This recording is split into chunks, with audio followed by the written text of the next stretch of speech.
ప్రభుత్వాలు దేన్ని ప్రచారం చేసుకోవాలి? ఏదైనా కొత్తది కడితే ప్రచారం చేసుకో. ఈవెన్ రక్షణ విభాగం అయినా కొత్తది కడితే ప్రచారం చేసుకో. ఉన్నదాన్ని మెయింటైన్ చేయడానికి, ఆల్రెడీ ఎస్టాబ్లిష్ దాన్ని మెయింటైన్ చేయడానికి ప్రచారం చేసుకోవద్దు. అది కనీస అవసరం. అర్థమైందా? ప్రజా ప్రైవేట్ భాగస్వామ్యంలో మోడల్ స్టేషన్ రూపొందించే మోడీ గారు సరుకు రవాణా నిమిత్తం ప్రత్యేక వసతి రూపొందించగలరు. వీని భాష ఏందో, రూపొందించగలరు అంటే వాడు చేయలేదు అన్నట్టు, చేస్తాడేమో అని వీడు ఆశపడుతున్నాడు. అర్థమైందా? సో ఏది సరుకు రవాణా నిమిత్తం ప్రత్యేక వసతి, ఇట్లా ఏమర్థమైంది మిత్రులు? ఈ సెంటెన్స్ లో నాకు ఏం అర్థం కాలేదు. ప్రజా ప్రైవేటు భాగస్వామ్యంలో మోడల్ స్టేషన్ రూపొందించే మోడీ గారు సరుకు రవాణా నిమిత్తం ప్రత్యేక వసతి రూపొంచగలరంట. వాడి భాష కూడా చక్కగా రాలే. సో ఇక్కడ మీకు ఏమర్థమైంది? ఇలా నాకు 1% ఏం అర్థం కాలే. మోడల్ స్టేషన్ అంటే ఏందో నాకు తెలియదు. ప్రజా ప్రైవేట్ భాగస్వామ్యం అంటే పబ్లిక్, గవర్నమెంట్, ప్రైవేట్ మార్గంలో మోడల్ స్టేషన్ అంటే దేనికి మోడల్ స్టేషనో అది ఏంటిదో నాకు అర్థం కాలే. మోడీ గారు సరుకు రవాణా నిమిత్తం ప్రత్యేక వసతి రూపొందించగలరు అంటే గూడ్స్ ట్రైన్ పెడతా అంటుండా? లేవా గూడ్స్ ట్రైన్లు ఆల్రెడీ? నాకు తెలియదు. నాకు ఆ సెంటెన్స్ అర్థం కాలేదు. టోల్ ట్యాక్స్ వసూలు చేయించే మోడీ గారు ఎక్స్ప్రెస్ హైవేలు, 14 లైన్ల రహదారులు, దేశ రక్షణకు ఉపయోగపడే వంతెనలు నిర్మింపజేయగలరు. ఇది పంబన్ అదా, లేకపోతే అదే రోడ్లు, హైవేలు, బ్రిడ్జ్లు, ఇది కనీస అవసరం. అవి చేయకపోతే మనము ఒక ప్రాంతం నుంచి ఇంకో ప్రాంతానికి ఏమీ తరలించలేం. అది కనీస అవసరం. అది కాంగ్రెస్ ఉన్నప్పుడు కూడా చేసింది, ఇప్పుడు కూడా చేయాల్సిందే. అది ఘనకార్యమేం కాదు. అది ఓకే, రోడ్లకు సంబంధించిన అది ఘనకార్యమేం కాదు. కానీ కాంగ్రెస్ వాడు టోల్ ట్యాక్స్ గింత వసూలు చేయలే, భయంకరంగా వసూలు చేస్తున్నారు వీళ్ళు. పెట్రోలు, డీజిల్ ధరలు పెంచిన మోడీ గారు ఇరాన్కు ఉన్న రుణము 43,000 కోట్లు తీర్చగలరు. ఆపత్కాల సమయంలో అవసరాలు తీర్చే నిల్వలు ఏర్పాటు చేయగలరు. అర్థమైందా? ఇదొకటి చెప్పాలి. ఇదేంది, ఏ ప్రభుత్వమైనా సరే ఓకే, మనం వాళ్ళ దేశాల నుంచి ఆయిల్ కొనుక్కుంటే వాళ్ళకి ప్రభుత్వం ఆ యొక్క పేమెంట్ ఇవ్వాల్సిందే. చేయకపోతే మళ్ళీ నెక్స్ట్ ఆయిల్ వాళ్ళు ఇయ్యరు. ఇవ్వకపోతే మనం బండ్లలో నడుపుకోలేము. కాబట్టి అది మోడీ గారైనా, అప్పుడు డాక్టర్ మన్మోహన్ సింగ్ గారైనా, ఎవరైనా ఇవ్వాల్సిందే. ఇచ్చిర్రు, వాళ్ళు కూడా ఇచ్చిర్రు. సో అది కూడా ఘనకార్యమా? మనం బిల్లులు పే చేయడం కూడా ఘనకార్యమా చెప్పండి? ఇలా టీచర్ ఉద్యోగం చేసిండు, టీచర్ జీతం ఇవ్వడం కూడా ఘనకార్యమా? కాదు. అది బేసిక్ నీడ్, అది కనీస అవసరం. అంటే ఎట్లా అయిపోయిందంటే, మా మోడీ తుమ్మినా సరే, మా మోడీ చూసినా ఎంత మంచిగా తుమ్మిండు, ఇది ప్రపంచంలో మోడీ లెక్క ఎవ్వరు తుమ్మలేరు, ఇది మోడీ ఘనకార్యం అని చెప్తున్నారు వాళ్ళు. ఆలోచించండి మిత్రులారా దయచేసి. ఓకే, అట్లా చెప్పాలంటే కాంగ్రెస్ ఎన్ని చెప్పాలి?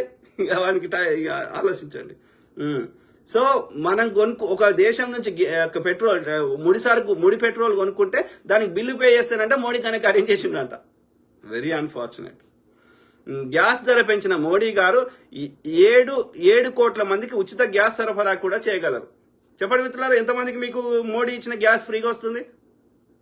చెప్పండి మీరు దయచేసి, బీ హానెస్ట్ గా కామెంట్ పెట్టండి. మీకు గ్యాస్ సిలిండర్ ఫ్రీగా వస్తుందా? అలా మోడీ ఇస్తుండా?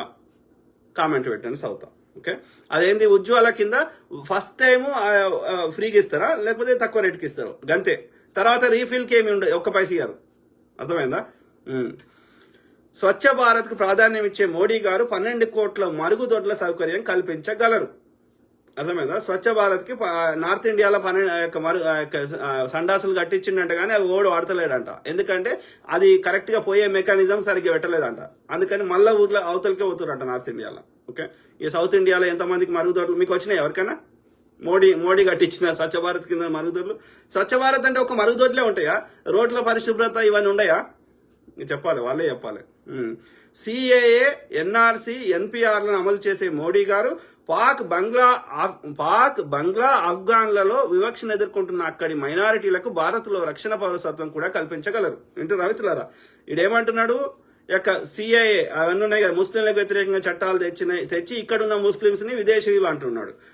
పాకిస్తాన్, బంగ్లాదేశ్, ఆఫ్ఘనిస్తాన్ లో అక్కడ ఉన్నటువంటి మైనారిటీలు అంటే అక్కడ ఉన్న హిందువులు పాకిస్తాన్ లో దాదాపు శూన్యం, లేరు. బంగ్లాదేశ్ లో కొద్దిమంది ఉన్నారు, ఆఫ్ఘనిస్తాన్ లో దాదాపు లేరు. కానీ అందులో అక్కడ ఉన్న హిందువులకి అంట ఇక్కడ భారతదేశానికి మనకు పౌరసత్వం ఇచ్చి ఇక్కడ కాపాడుతాడంట. అంటే వాళ్ళ దేశ పౌరులను వాళ్ళు కాపాడుకోరా? మన దేశ పౌరులను మనం చక్కగా చూసుకుంటే సరిపోయింది కదా. ఇక్కడ ఉన్న అందరి భారతీయులని, ఇక్కడ ట్యాక్స్ కడుతున్న భారతీయులని, వాళ్ళ దేశంలో ఏమైతుందో వాళ్ళ దేశ పౌరులను వాళ్ళు చూసుకుంటారు కదా. వాళ్ళని ఈ దేశంకి పిలిచి, మనకి దగ్గర ఉన్న జనాభా సరిపోదని ఆ దేశ పౌరులను పిలిచి ఇక్కడ పరసత్వం ఇస్తాడంట. ఏ మూర్ఖత్వం కాకపోతే ఆలోచించడం ఇట్లా. చైనా కంపెనీలను వెళ్ళగొట్టిన మోడీ గారు Atmanirbhar Bharat, make in India వంటి వాటి ద్వారా స్వయం శక్తిని కూడా పెంపొందించగలరు. చెప్పండి మిత్రులారా, చైనా కంపెనీలు వెళ్ళగొట్టినంట. ఎక్కడ పోయినాయి? చైనా వస్తువులు వస్తలేవు భారతదేశంకి. నాకు తెలిసి చైనాకు సంబంధించింది ఒక టిక్ టాక్ ఒకటే బ్యాన్ చేసిండు. టిక్ టాక్ ఉన్నా బ్యాన్ చేసినా సోషల్ మీడియా, దాంతో ఒరిగేది లేదు, పీకేది లేదు. కానీ చైనాకు సంబంధించిన బీఫ్ కంపెనీలు అన్ని వీళ్ళకు, చైనా కంపెనీలు అన్ని వీళ్ళకి, ఒప్పోలు గిప్పోలు అన్ని వీళ్ళకే ఎలక్టోరల్ బాండ్స్ ఇచ్చినాయి బీజేపీకే. చైనా కంపెనీలు పోయినాయంట. అన్ని అబద్ధాలే, అన్ని ఫేకే. మేక్ ఇన్ ఇండియా కింద కొత్తగా ఎన్ని కంపెనీలు మేక్ ఇండియాలో మేక్ చేస్తున్నాయి చెప్పండి? ఒక్కడు కూడా చేస్తలేడు, అన్ని అబద్ధాలే. నోట్ల రద్దు చేసిన మోడీ గారు డిజిటల్ పేమెంట్, నూతన కరెన్సీ వంటివి కూడా అందించగలరు. అది బేసిక్ నీడ్ రా. నోట్ల రద్దు చేయడమే తప్పు. ఫస్ట్ థింగ్, నోట్ల రద్దు చేసి ప్రతిపక్షాల దగ్గర డబ్బులు ఉండొద్దు అని చెప్పి, వాడు దోసుకునే చెల్లొద్దు అని చెప్పి చేయడం వల్ల మొత్తం చిరు వ్యాపారస్తులను చంపేసినావు. రోడ్ల మీదకి వచ్చి చచ్చిపోయిన జనాలు. అర్థమైందా?